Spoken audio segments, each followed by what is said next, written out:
क्या डाल रहे हैं, चॉइस ऑफ कोऑर्डिनेट। ठीक है, तो ये कोऑर्डिनेट आम भाषा में अगर बात करें तो ये तीन तरीके के होते हैं। एक कौन होता है, एक्स वाई और जेड। ठीक, तो ये होगा एक्स वाई और जेड। कहने का मतलब ये कोऑर्डिनेट एक्सिस जो होता है वो कितना होता है, तीन होता है। तीन होता है, कौन कौन, एक्स वाई एंड जेड। और सबसे इंपॉर्टेंट बात इसमें है कोऑर्डिनेट एक्सिस को चूज करने के टाइम पे कि एक्स वाई जेड तीनों कैसे हो जाएंगे, परपेंडिकुलर ईच अदर, यानी कि all are perpendicular to each other, perpendicular to each other, perpendicular to each other. Suppose मान लीजिए इसको रिप्रेजेंट करने का तरीका ऐसा हो सकता है, ये मान लो एक्स एक्सिस है, ये मान लो वाई एक्सिस है, तो ये मान लो जेड एक्सिस है। ठीक, ये वाला इस वाले एक्सिस का नाम एक्स, इस वाले का वाई, इस वाले का जेड। अगर मैं बात करूं ये वाले एंगल तो 90, ये वाले एंगल बात करूं तो ये भी 90, ये वाला एंगल बात करूं तो ये भी 90, यानी कि तीनों एक्सिस के बीच का एंगल वो कितना है, परपेंडिकुलर टू ईच अदर। कभी कभी इस तरीके से रिप्रेजेंट किया जाएगा और कभी कभी बच्चों को कंफ्यूजन आ जाती है कि ये एक्स ये सर जेड है, तो ये ऐसा है, ये अगर ऐसा रहता तो ये एंगल 90 होता, ये तो बड़ा लग रहा है, लेकिन एक्चुअल में ये एक्सिस प्लेन में नहीं, परपेंडिकुलर टू द प्लेन है। यानी कि एक ऐसा एक्स है, ये ऐसा वाई है, तो ये जेड है, तो ये जेड है, ये एंगल एक्स के साथ जेड का एंगल 90, ये भी 90 है ना, सारे दूसरे के साथ कैसे 90 है, और ये भी 90। तो इसको रिप्रेजेंट करने का एक और तरीका हो सकता है, क्या कि सर इधर एक्स ले लो, इधर क्या ले लो, एक्स ले लो, इधर क्या ले लो, वाई ले लो, और यहां पे इस तरीके से जेड बना दो, ये डॉट बनाया। अब ये डॉट का मतलब क्या होता है, डॉट कहने का मतलब कि अगर मैंने इस तरीके के कुछ सिंबल बनाया है तो ये भी डायरेक्शन है, ये भी क्या चीज है, डायरेक्शन है। वो किसको शो करेगा, वो करेगा गोइंग आउटसाइड द प्लेन और स्क्रीन, इसको बोलेगा going into outside the plane और स्क्रीन। ये प्लेन के किधर जा रहे हैं, आउटसाइड जा रहे हैं। कहने का मतलब ये अगर प्लेन है तो ये प्लेन है, इसके गोइंग इनटू द आउटसाइड, यानी कि आउटसाइड डायरेक्शन में, यानी कि जेड जो है वो किधर है, इस प्लेन में से परपेंडिकुलर बाहर की तरफ, यानी एक्स इधर है, वाई इधर है, तो जेड इधर। ओके, ये समझ आ गया। अब किसी का मन हुआ सर हम ऐसे नहीं बनाएंगे, हम तो ऐसे बनाएंगे, ये एक्स है, ये वाई है, और आपने वो वाला लिया तो मैं सिंबल ये वाला लूंगा, यानी कि कैसा है। तो अब यहां से पता पड़ेगा कि ये डॉट का साइन किधर था, going into outside the plane और screen.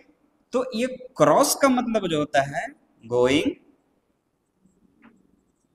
Into inside, inside the plane और स्क्रीन, यानी ये कहां जा रहा है, इनसाइड जा रहा है, किसमें, स्क्रीन में।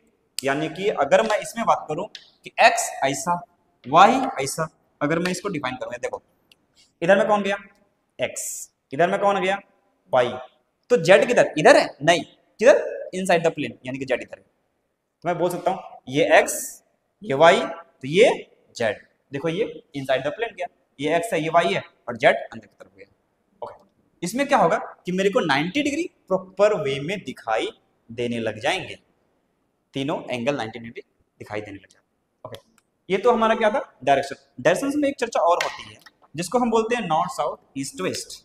सपोज मान लो कि इस तरीके से डिफाइन किया गया है ना, इधर में क्या लिखा है नॉर्थ, इधर में साउथ, इसको ईस्ट, ये वेस्ट। मैंने अपने बोर्ड में कैसे बनाया, नॉर्थ ऊपर, साउथ नीचे, ईस्ट इस साइड और वेस्ट इस साइड। क्या इस तरीके होता है, नहीं, एक्चुअली में ये कोऑर्डिनेट एक्सिस तो है, लेकिन ये कहां डिफाइन किया जाएगा, define in horizontal plane, define in horizontal plane. यानी कि इसका सबसे अच्छा तरीका है कि सर ऐसे बना लो, ये ऐसा, ये कौन सा है? North, south, east, west. Suppose मान लो ये नॉर्थ है, नॉर्थ हमारा इधर है, तो इसको उठा के ऐसे करके फिक्स करो, ऐसे बनाओ। तो ये कौन सा था? ये कौन सा था? इसको ऐसे कर घुमा दिया इस तरीके से, तो ऊपर में नॉर्थ था, नॉर्थ को पकड़ के नॉर्थ में रख दो और उसको रखो हॉरिजॉन्टल, यानी कि ये नॉर्थ है तो ये नॉर्थ है तो ये साउथ है ना, तो ये नॉर्थ साउथ, ये वाला ईस्ट, ये वाला वेस्ट, यानी कि इसको ऐसे पकड़ो, ठीक, इसको ऐसे पकड़ के इसको नॉर्थ में ऐसे रख लिया, तो ये नॉर्थ में, ये साउथ में, और ये ईस्ट में, और ये वेस्ट में, इस तरीके से। एक्चुअली में ये प्लेन परपेंडिकुलर नहीं है, हॉरिजॉन्टल है, तो डिफाइन एन हॉरिजॉन्टल प्लेन। ये इस तरीके से हो सकता है कि नॉर्थ साउथ ईस्ट वेस्ट के तरफ, ठीक। अब एक डायरेक्शंस को डिफाइन करने के लिए और चीज आती है जिसको बोलते हैं एक्स वाई एक्सिस को किस तरीके से डिफाइन किया जाएगा। मान लो कि 3 एक्सिस है, कितना एक्सिस है? 3 एक्सिस है, एक एक्स है एक वाई, कितना एक्सिस है? 3 एक्सिस, एक एक्स है एक वाई है और एक जेड है। तो एक्स एक्सिस का नाम, सारे का नाम आपके घर में नाम होंगे और दोस्त अलग नाम रखा होगा, है कि नहीं? इसका भी नाम रखा गया। एक्स एक्सिस का एक पढ़े लिखे लोगों ने क्या बोला? आई कैप, इधर से मतलब कौन आएगा? X axis. ओके, तो एक्स एक्सिस का नाम क्या है? आई कैप। एक्स एक्सिस का नाम क्या नाम है? आई कैप, यानी कि इसको रिप्रेजेंट अगर बोला मैंने आई कैप तो मतलब तुम्हें ध्यान क्या आना चाहिए? X axis. तो मैंने उसके बाद मैंने क्या बोला? Y axis. वाई एक्सिस का नाम क्या रखा गया? नाम क्या रखा गया? जे कैप। क्या बोलते? बस नाम ध्यान रखना, ठीक। और जेड एक्सिस का नाम, जेड एक्सिस का नाम क्या रखा गया? के कैप, है ना। यानी कि एक्स एक्सिस का नाम आई कैप, वाई एक्सिस का नाम जे कैप, जेड एक्सिस का नाम के कैप। कैप क्यों? अभी बताया था थोड़ी देर पहले। क्या बताया था? कि कैप का मतलब होता है डायरेक्शन जिसका मैग्नीट्यूड 1 हो। मैंने बोला आई कैप मतलब डायरेक्शन एक्स एक्सिस मैग्नीट्यूड 1, जिसका मैग्नीट्यूड 1 हो तो क्या बताएगा? डायरेक्शन। किसके बारे में चर्चा किया? X axis. ओके, अगर मैंने बोला 2 जे कैप, इसका मतलब मैं क्या बोल रहा हूं? मैग्नीट्यूड फिजिकल क्वांटिटी का 2 है, किधर है? वाई एक्सिस में। अरे जे का नाम बोला है ना अभी, है ना, किधर है? वाई एक्सिस में जी। उसी तरीके से अगर मैंने बोल दिया 5 के कैप, मतलब मैं बोल रहा हूं कि मैग्नीट्यूड भाई साहब 5 है और किधर है? जेड एक्सिस में। किधर है? जेड एक्सिस में। क्यों? 5 के कैप, के कैप मतलब जेड एक्सिस, 5 मतलब मैग्नीट्यूड, यानी कि उस फिजिकल क्वांटिटी को डिफाइन किया मैंने कि वो कितना है, उसकी मैग्नीट्यूड 5 है और वो जेड एक्सिस डायरेक्शन में अवेलेबल है। ओके, यानी कि ये एक्स एक्सिस, वाई एक्सिस और जेड एक्सिस को मैंने डिफाइन कर लिया। तो हम कोऑर्डिनेट एक्सिस को चूज करते हैं इस तरीके से, एक्स वाई जेड तीनों परपेंडिकुलर होता है, तीनों की एंगल 90 होती है और तीनों दूसरे पे परपेंडिकुलर होता है। और इसमें एक्स वाई जेड के साथ में इसको डिफाइन करने के लिए, अच्छे से फिल करवाने के लिए मैंने क्या 2 चीज और डिफाइन किया, एक डॉट और एक क्रॉस। डॉट क्या बताएगा? डॉट क्या बताएगा? आउटसाइड। क्रॉस क्या बताएगा? इनसाइड। यानी कि ये डॉट का मतलब आउटसाइड द प्लेन, क्रॉस मतलब इनसाइड। उसके बाद कौन आया? North south east waste. ये कौन सा प्लेन में? हॉरिजॉन्टल प्लेन में। उसके बाद कौन सा आया? इस एक्सिस का नामकरण। इस नामकरण कैसे कर दिया? एक्स एक्सिस का नाम आई कैप, वाई का नाम जे कैप, जेड का नाम के कैप। इस तरीके से हमने डिफाइन किया। अब बताओ कि हमने थोड़ा बहुत कोऑर्डिनेट के बारे में पढ़ा है कि अगर कोई पॉइंट यहाँ पे तो x comma y comma z होता है। अब उस x comma y comma z को, एक्स एक्सिस में जो x comma y comma z होता है, एक्स क्या है? मैग्नीट्यूड इन एक्स एक्सिस, यानी distance in x axis. Y क्या है? Distance in y axis. और जेड क्या है? Distance in z axis. अगर मेरे को डिस्प्लेसमेंट डिफाइन करना हो, क्या डिफाइन करना हो? डिस्प्लेसमेंट डिफाइन करना हो, तो डिस्प्लेसमेंट एक तो वेक्टर क्वांटिटी है, उसमें क्या चाहिए? सिर्फ डायरेक्शंस से काम नहीं चलेगा या सिर्फ मैग्नीट्यूड से काम नहीं चलेगा, तो मेरे को क्या चाहिए? एक पोजीशन वेक्टर का फॉर्मेट चाहिए। यानी कि अगला पॉइंट हमारा कौन सा है? Position vector. क्या चीज है? Position vector. पोजीशन वेक्टर इसको डिफाइन कैसे किया समझो। ये मान लो x है, ये मान लो y है, ठीक। तो ये है हमारा 0,0 और ये पॉइंट मान लो 2,3। यानी कि इस पॉइंट में पहुंचने के लिए मेरे को किधर किधर चलना पड़ेगा? x में कितना चलना पड़ेगा? 2 चलना पड़ेगा सर। y में कितना चलना पड़ेगा 3, तभी पहुंचेंगे 2,3 में।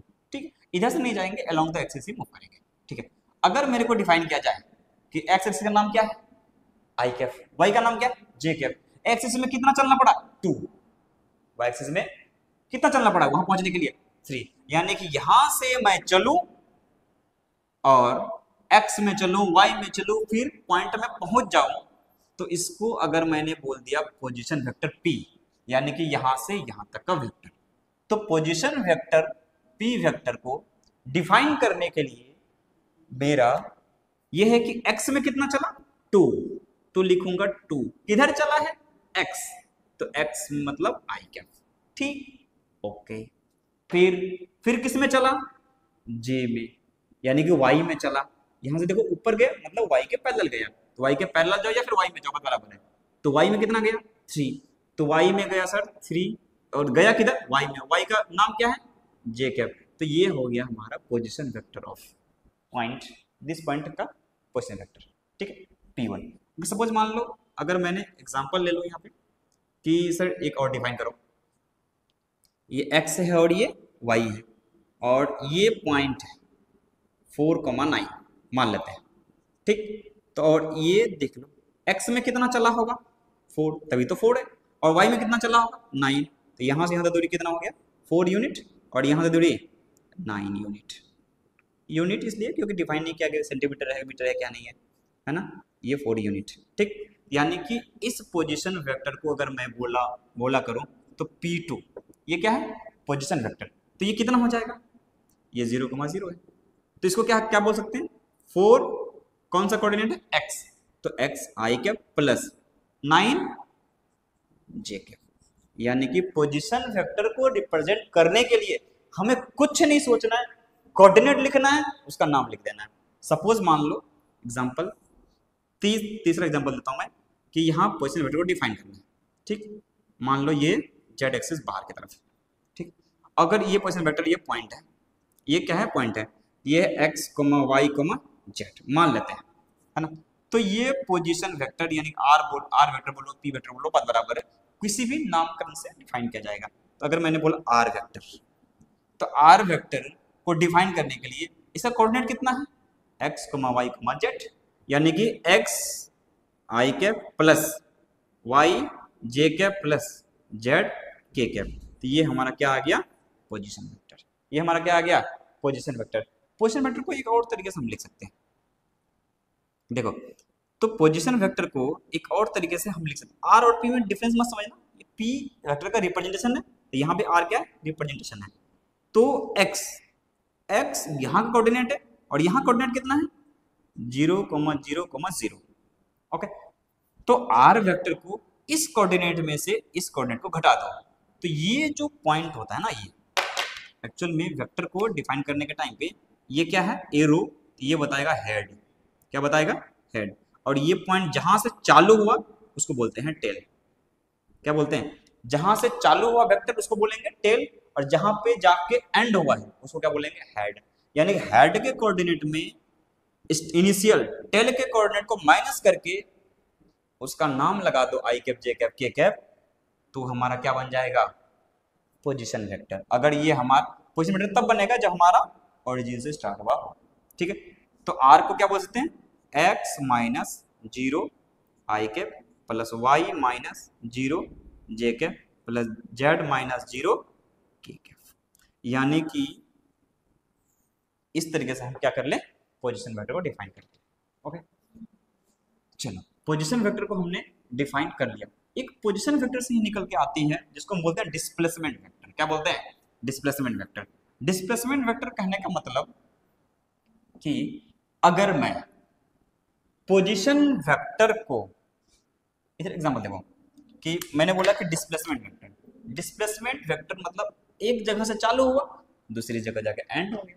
ठीक, अगर मैं बोलूं ये पॉइंट देखो ये पॉइंट P1 है, ठीक, ये पॉइंट कौन सा है P2 है, तो ये हमारा P2 वेक्टर आ गया और ये हमारा क्या आ गया P1 वेक्टर आ गया। ठीक, मैंने बोला है कि ना मैं ओरिजिन से P1 पे गया हूं ना मैं P2 पे गया हूं, मैं कहां से कहां गया हूं, P1 से P2 में गया हूं। ये है हमारा डिस्प्लेसमेंट वेक्टर। ये हमारा कौन सा है, डिस्प्लेसमेंट वेक्टर। तो ये वाला कौन सा, ये P1 है, इसका कोऑर्डिनेट मान लेता हूं x1, y1, z1, ऐसा मान लिया। ठीक है, इसको क्या मान लिया, x1, y1, z1। इसको क्या मान लिया, x2, y2, z2। Position vector अगर मैं बोलूं तो P1 वेक्टर, P1 हमारा क्या, पहला पोजीशन वेक्टर, तो जिसका वैल्यू कितना हो जाएगा, x1 i cap plus x2 sorry x1 i cap y1 j cap plus z1 k cap. ये हमारा कौन सा वेक्टर है, पोजीशन वेक्टर P1। उसी तरीके से पोजीशन वेक्टर अगर मैं P2 की बात करूं, P2 कितना हो जाएगा, x2 i cap y2 j cap plus z2 k cap. ये हमारा P2 वेक्टर है, दोनों पोजीशन वेक्टर आ गया। अगर मेरे को डिस्प्लेसमेंट वेक्टर की बात करनी पड़ेगी, एक्चुअल में ये वाला जो लिखा था मैंने x minus 0 i cap, y minus 0 j cap, z minus 0 k cap, actually में ये कौन सा वेक्टर है, डिस्प्लेसमेंट वेक्टर। अच्छा, फिर पोजीशन क्यों बोल दिए थे, पोजीशन इसलिए बोल दिया था क्योंकि स्टार्टिंग पॉइंट कहां पे था, ओरिजिन में, यानी कि स्टार्टिंग पॉइंट को ओरिजिन से हटा के किसी और पॉइंट में लगा दें तो पोजीशन वेक्टर क्या बन जाएगा, डिस्प्लेसमेंट वेक्टर। यानी कि डिस्प्लेसमेंट वेक्टर जो हो जाएगा, क्या हो जाएगा, डिस्प्लेसमेंट वेक्टर जो हो जाएगा, जिसको बोलते हैं डी वेक्टर से रिप्रेजेंट कर देंगे, वो क्या हो जाएगा, यहां से यहां तक, यानी कि स्टार्टिंग पॉइंट P1 है और एंडिंग पॉइंट P2 है। तो P1 से P2 गए तो क्या करेंगे, P2 के कोऑर्डिनेट में से P1 के कोऑर्डिनेट को माइनस करेंगे, फिर नाम लिख देंगे। तो पोजीशन वेक्टर यानी कि कौन सा, P2 vector minus P1 vector. ठीक, यानी कि मैं बोल सकता हूं डी वेक्टर को, डिस्प्लेसमेंट वेक्टर को क्या, P2 वेक्टर। P2 वेक्टर है कितनी, x2 i cap, y2 j cap, z2 k cap. तो इसको क्या बोला जाएगा, x2 i cap plus y2 j cap, z2 k cap. ये हमारा कौन सा है, P2 वेक्टर। उसमें किसको माइनस करेंगे, P1 वेक्टर को। P1 वेक्टर कितना है, x1 i cap, y1 j cap, z1 k cap. इसमें माइनस करेंगे, x x में घटेगा, y y में घटेगा, z z में घटेगा। यानी कि डिस्प्लेसमेंट वेक्टर को मेरे को डिफाइन करने के लिए क्या मिल गया, x2 माइनस x1 दोनों का i कैप, फिर प्लस y में y गया तो y2 minus y1 j cap, plus उसके बाद z2 minus z1 k cap. तो ये आ गया हमारा क्या चीज, डिस्प्लेसमेंट वेक्टर। ठीक, ये हमारा क्या चीज आ गया, डिस्प्लेसमेंट वेक्टर। तो इस तरीके से हमने क्या कर लिया, पोजीशन वेक्टर की हेल्प से डिस्प्लेसमेंट वेक्टर डिफाइन कर लिया। यानी कि डिस्प्लेसमेंट वेक्टर को अगर मैं x1 y1 और z1 को 0 रख दूं तो ये क्या बन जाएगा, पोजीशन वेक्टर। ओके, ठीक है, ये क्या बन जाएगा, पोजीशन वेक्टर। तो अब चलो एग्जांपल लेते हैं, थोड़ा और समझ में अच्छे से आएगा। ठीक, मैं बोल रहा हूं कि हमको पॉइंट दे रहे हैं और डिस्प्लेसमेंट भी दे रहे हैं, और उसमें से मेरे को निकालना है position vector and displacement vector. Example लेते हैं, देखो, find out position vector of P1 and P2, also find displacement vector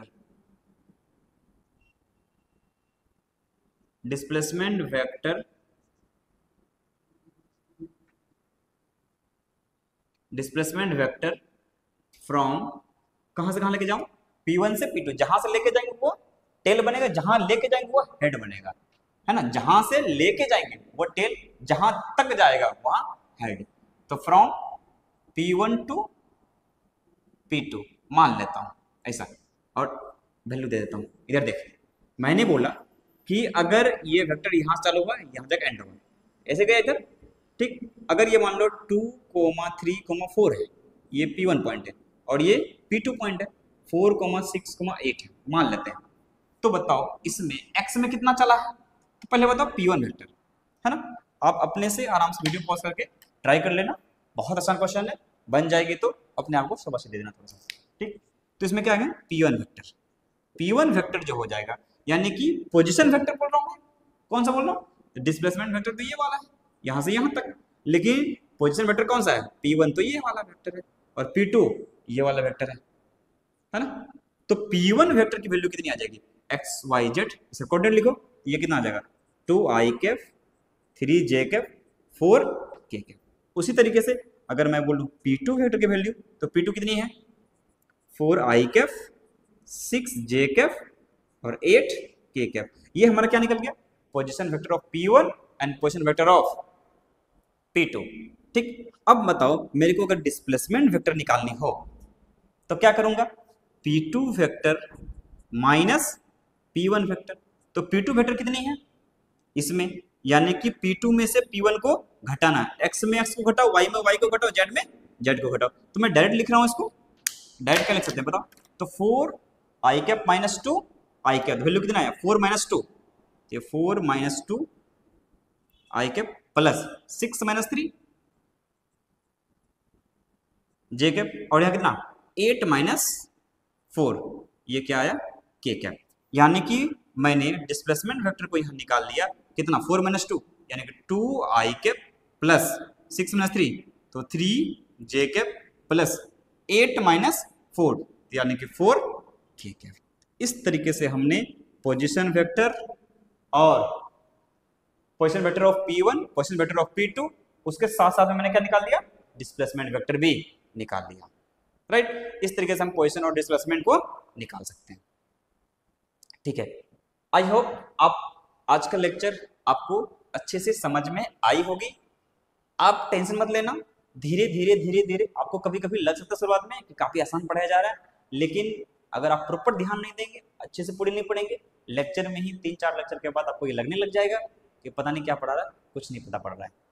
क्योंकि आप पीछे वाले लेक्चर अगर कंटिन्यूस अच्छे से प्रॉपर वे में 100% मेरी बात अगर सुनते रहेंगे, पढ़ते रहेंगे, प्रॉपर नोट्स बनाएंगे, प्रॉपर क्वेश्चन करेंगे, तो कहीं फिजिक्स में कोई प्रॉब्लम नहीं आएगी, इस बात की गारंटी है। ओके, चलो आज के लेक्चर यहीं पे एंड करते हैं और आगे बने रहेंगे आप इस चैनल के साथ और आगे अपडेट हमारे आते रहेंगे। और डेली मैं कोशिश करूंगा कि डेली आपके साथ वीडियो को साझा किया जाए और आपकी तैयारी को एक उड़ान दिया जाए।